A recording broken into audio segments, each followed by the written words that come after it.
मुल्तान शहर में कोई कराटे का खिलाड़ी था, उसे ब्लैक बेल्ट हासिल था। मुझसे कहने लगा, हजरत मैंने बहुत मेहनत की है। हमने कहा वो कैसे? वो कहने लगा, जी मैं आपको दिखाता हूँ।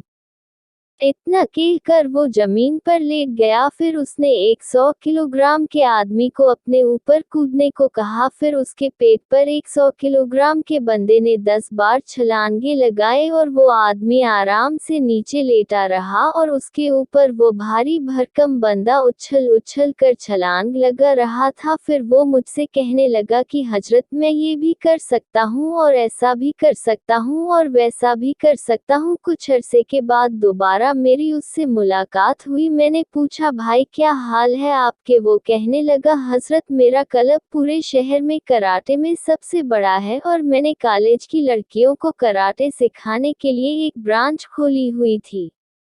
क्लब खुलने के बाद मैं एक बार वहां गया तो मैंने वहां की हालत देखी तो मुझे सब अजीब लगा, तो मैंने उस ब्रांच को बिल्कुल बंद कर दिया। ये पहली बात हुई।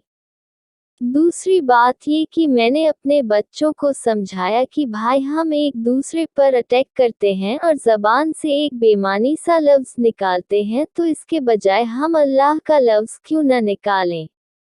उन्होंने कहा, ठीक है। मैंने कहा कि तुम्हें अब फाइट करनी हो या अटैक करना हो, सब अल्लाह के लफ्ज से अटैक करना। कहने लगा, जब हमने अल्लाह अल्लाह से अटैक करना शुरू किया तो बाहर से गुजरने वाले लोग समझने लगे कि अंदर कोई महफिले जिक्र हो रही है। लोग दरवाजे पर जमा होकर कहने लगे कि हम भी महफिले जिक्र में आना चाहते हैं। जब वो अंदर आए तो उनको पता चला कि जनाब यहाँ तो कराटे सिखाए जाते हैं।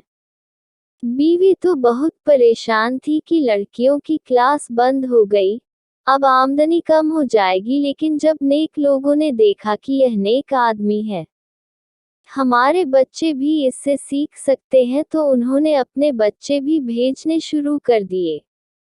इस तरह लड़कियों की क्लास की तलाफी हो गई, तो हमारे लड़कों की तादाद पहले से 3 गुनी हो गई।